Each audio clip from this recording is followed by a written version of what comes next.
Untuk hari ini anakku materinya biologi pertemuan ketiga adalah metodologi ilmiah dan prosedur keselamatan kerja di laboratorium.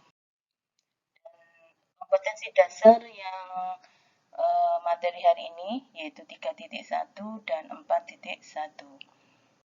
Berikutnya adalah tujuan pembelajaran. Untuk pertemuan kali ini, tujuan pembelajarannya adalah menjelaskan langkah-langkah metode ilmiah. Selain itu, yang kedua, menjelaskan prosedur keselamatan kerja di laboratorium. Mulai yang pertama adalah metode ilmiah. Di sini nanti yang akan ditampilkan adalah apa saja sikap ilmiah yang harus dimiliki oleh seorang ilmuwan maksud saya ya, satunya juga langkah-langkah metode ilmiahnya. Kita mulai dari sikap ilmiah. Seorang ilmuwan itu harus mempunyai sikap ilmiah. Yang pertama di situ dia harus mampu membedakan antara fakta dan opini. Ya, mana yang fakta, mana yang opini harus tahu ya. Terus selain itu, sikap ilmiah seorang ilmuwan harus memiliki rasa ingin tahu. Jadi rasa ingin tahunya itu biasanya seorang ilmuwan itu tinggi sekali. Peduli lingkungan, jujur terhadap fakta. Jadi kalau ada percobaan, datanya itu apa adanya. Berikutnya adalah terbuka dan fleksibel, berani mencoba. Jadi kalau gagal, dia tidak putus asa, dia mencoba lagi, berani mencoba. Berpendapat secara ilmiah dan kritis, bekerja sama, ulet dan gigih, dan yang terakhir adalah dia harus bertanggung jawab. Itu adalah beberapa sikap ilmiah yang harus dimiliki oleh seorang ilmuwan ya. Ini adalah langkah-langkah metode ilmiah yang harus kalian ketahui. Ini ada beberapa ya. Yang pertama adalah ada masalah ya, kita pilih masalah. Setelah itu kita rumuskan masalah. Tadi perumusan masalah biasanya perumusan masalah ini biasanya pakai kalimat tanya biasanya ya. Terus yang ketiga adalah pengumpulan keterangan atau observasi ya yang berhubungan dengan data-data atau keterangan tentang masalah tadi. Misalkan dari kita bisa mengumpulkan data dari internet, bisa mencari dari perpustakaan dan seterusnya ya. Dan yang keempat adalah penyusunan hipotesis. Hipotesis adalah dugaan sementara ya. Terus yang berikutnya adalah menguji hipotesis, dalam hal ini mengadakan eksperimen atau percobaan. Terus di situ nanti hasil percobaan adalah data, kita olah data, menganalisa data, dan yang terakhir dari data yang kita analisa kita bisa mengambil kesimpulan. Ini adalah beberapa langkah metode ilmiah. Dan hari ini yang akan saya terangkan pada percobaan atau eksperimen ya setelah hipotesis itu ada beberapa variabel yang perlu kalian ketahui yaitu jenis variabel percobaan ya. Di sini nanti ada istilah variabel bebas, ada istilah variabel terikat, ada istilah variabel kontrol ya. Apa itu variabel bebas? Variabel bebas itu adalah variabel yang bisa dimanipulasi, bisa diubah-ubah. Ya, jadi pelakuan yang berbeda dan percobaan itu adalah variabel bebas. Tapi kalau variabel terikat itu atau namanya variabel respon itu variabel yang bisa diukur ya, atau variabel ini hasil dari pelakuan yang berbeda dalam percobaan itu bisa diukur, biasanya itu variabel terikat. Kalau yang variabel kontrol itu adalah variabel yang dibuat sama ya. Kita lihat ini saya kasih contoh, misalkan di situ ada kalimat pengaruh suhu perendaman biji terhadap kecepatan perkembangan biji adenium. Ya. Di sini misalkan kalau dilihat dari kalimat itu pengaruh suhu, jadi suhunya yang diubah-ubah nanti. Ya, jadi misalkan nanti ada yang direndam dalam air yang suhunya 35 derajat Celcius atau yang satunya direndam dalam 45 derajat Celcius ya. Ini nanti yang diubah-ubah suhunya. Ini namanya yang variabel bebasnya apa? Ya suhu air. Itu tadi suhunya ini berarti variabel bebas ya. Kalau variabel terikatnya apa? Variabel terikatnya adalah kecepatan perkecambahannya. Kan bisa diukur itu, bisa dihitung. Ini adalah variabel terikat. Satunya lagi variabel kontrol. Variabel tadi yang dibuat sama kan kontrol. Misalkan di situ dari masalah itu berarti yang dibuat sama misalkan jenis biji adeniumnya harus sama, air untuk merendam ini harus sama volumenya, terus tempat untuk merendamnya juga sama ya, dan seterusnya. Kalau dibuat sama tadi namanya variabel kontrol ya. Masih banyak contohnya lagi, misalkan contohnya pengaruh cahaya misalkan ya.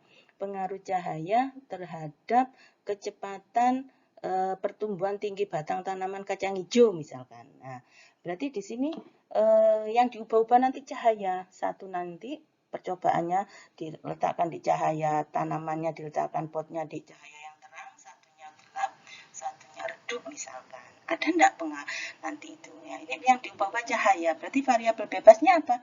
Cahaya ya. Terus kecepatan pertumbuhan tinggi batang tanaman, berarti itu variabel terikat karena bisa diukur, misalkan diukur pakai penggaris atau pakai meteran dan seterusnya. Ya, misalkan lagi pengaruh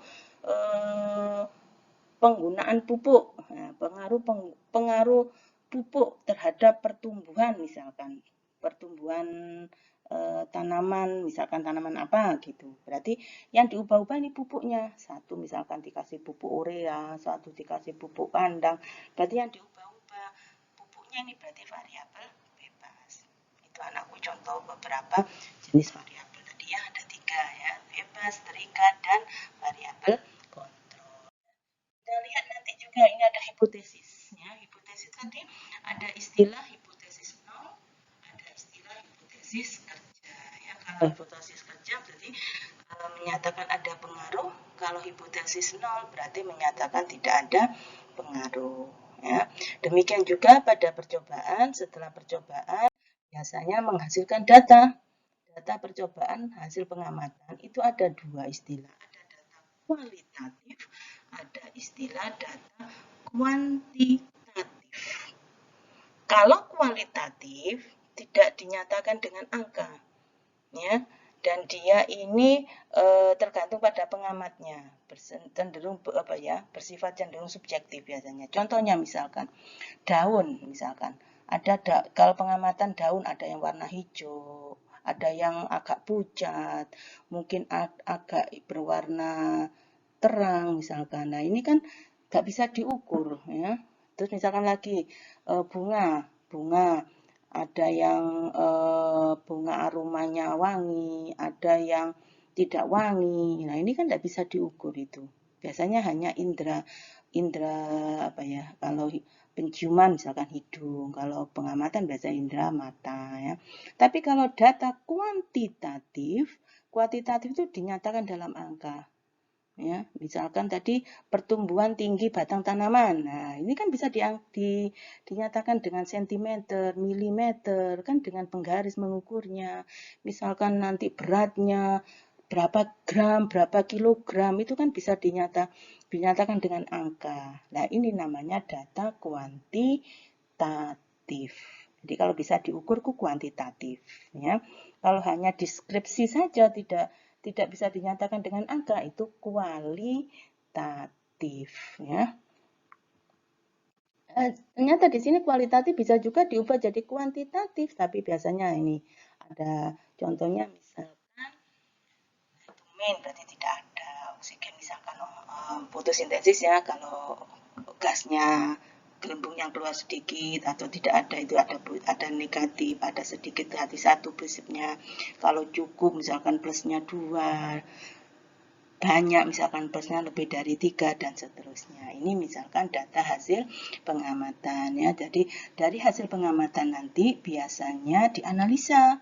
Ya, dari analisa biasanya dibuat tabel ya, dibuat tabel. Misalkan tadi pengaruh cahaya terhadap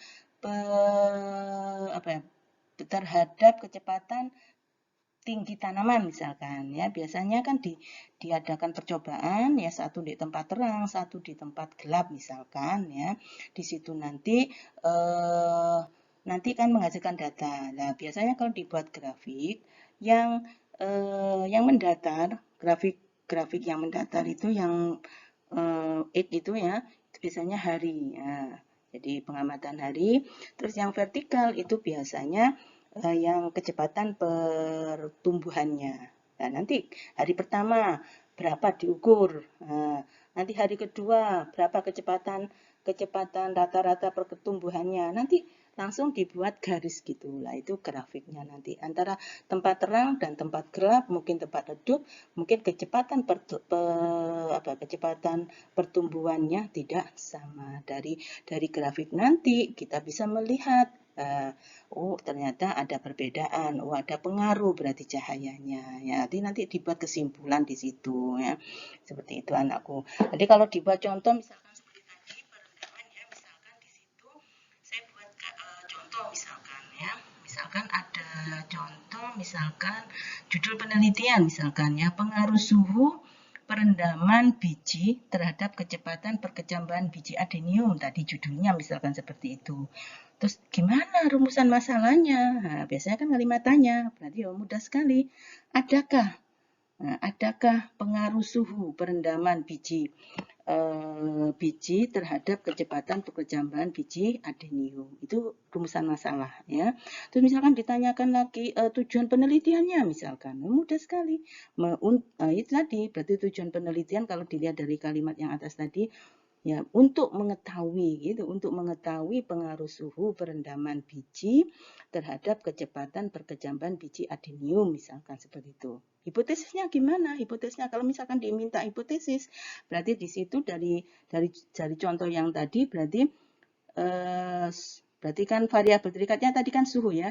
Suhu perendaman biji adenium mempengaruhi kecepatan perkecambahan biji adenium. Jadi di hipotesis itu ada keterikatan antara variabel bebas dengan variabel terikat. Jadi kalau misalkan kalimatnya judulnya seperti tadi, pengaruh suhu tadi ya, berarti hipotesisnya gimana? Suhu perendaman perendaman biji adenium mempengaruhi kecepatan perkecambahan pada biji adenium itu ya. Terus misalkan metode penelitiannya gimana? Nah, kalian nanti alat dan bahan misalkan gimana caranya, nanti kalian pada tugas terakhirnya nanti kalian mengerjakan ayo berlatih ya di UKBM kegiatan 3 itu nanti kalian mengerjakan itu tugasnya. Jadi nanti kalian membuat atau merancang percobaan sederhana ya sesuai dengan perintah di UKBM yang ayo berlatih ya. Di situ ada metode penelitiannya misalkan gimana? Alat dan bahannya yang kamu pakai gimana nanti untuk melakukan percobaan tadi. Ini kan merancang kamu, misalkan pakai biji adeniumnya berapa, karena suhu misalkan disediakan termometer, ada mengukur berarti stopwatch atau jam ya, atau bahannya misalkan nanti ada air ya, dan seterusnya nanti kamu rancang sendiri tuh. Prosedurnya gimana? Nah, langkah-langkah kerjanya. Jadi karena nanti kalian pengaruh suhu misalkan, berarti kalian nanti menyediakan biji adeniumnya tadi gimana langkahnya. Nanti suhunya dipengaruhi misalkan satunya direndam pada suhu 30 derajat Celcius, satunya 40 dan seterusnya ya. Mudah sekali anakku, dan nanti kalian juga disuruh mencari variabel bebas dan terikatnya. Kalian tadi kan sudah saya terangkan, insya Allah bisa ya, variabel bebas itu variabel yang diubah. Variabel terikat itu variabel yang bisa ya. Sekarang adalah ini adalah laporan ilmiah, itu ini ada judul, ada prakata, daftar isi biasanya, pendahuluan, isi tinjauan pustaka, metode penelitian, ya ini alat dan bahan dan prosedurnya, yaitu hasil dan pembahasan, kesimpulan, daftar pustaka dan lampiran, yaitu laporan ilmiah itu. Berikutnya adalah prosedur keselamatan kerja di laboratorium. Di sini alat laboratorium macam-macam, bisa kalian lihat itu ada tabung reaksi, ada cawan Petri, ada gelas arloji, beker gelas dan seterusnya. Monggo nanti dilihat UKBM. Bahannya misalkan bahan laboratorium itu ada yang cair, ada yang padat ya. Contohnya misalkan di situ ada alkohol, Aquades, HCl. Masuk simbol-simbol bahan kimia berbahaya, monggo di UKBM sudah ada, kalian nanti tinggal melengkapi anakku. Jadi nanti UKBM-nya bisa di-download ya, nanti kalian bisa melengkapi, nggak usah dikumpulkan ini, tapi dilengkapi untuk pembelajaran ya. Jadi di situ ada simbol mudah meledak, dapat membakar, bahan air, pengoksidansinya, ada yang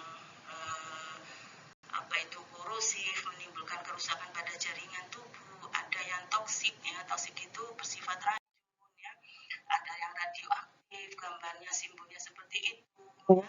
Contohnya uranium, terus ada lagi menimbulkan iritasi, ya. Contohnya misalkan H2O2 itu hidrogen peroksida. Ada simbol seperti yang terakhir adalah bahaya biologi anakku. Ini ada beberapa simbol yang nanti kalian lengkapi UKBM-nya, tapi tidak usah dikumpulkan. Yang dikumpulkan nanti adalah pada ayo berlatih, ya. Ayo berlatih di UKBM kegiatan. Ini tolong ini diperhatikan, tugas pertemuan ketiga nanti mengerjakan UKBM ruang lingkup biologi kegiatan belajar 3 yang ayo berlatih saja. Di situ ada 4 soal, ya. Soal 1 sampai soal nomor 4, ya. Soal 1 mungkin kalian disuruh mencari apa itu, nanti monggo dibaca, ya. Ada nomor 2 mungkin itu kalian bisa lihat di situ. Soal nomor 3 juga nomor 4. Kalau nomor 3 itu data kualitatif, mana yang data kualitatif yang sudah saya terangkan. Dan nomor 4, kalian mencoba melakukan, merancang suatu percobaan yang sederhana dari yang data yang disajikan di UKBM.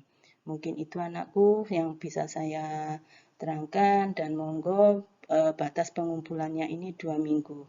Tolong anakku manfaatkan waktumu sebaik mungkin. Kalau ada kesulitan, mungkin bisa ditanyakan ke Bu Ati, ya.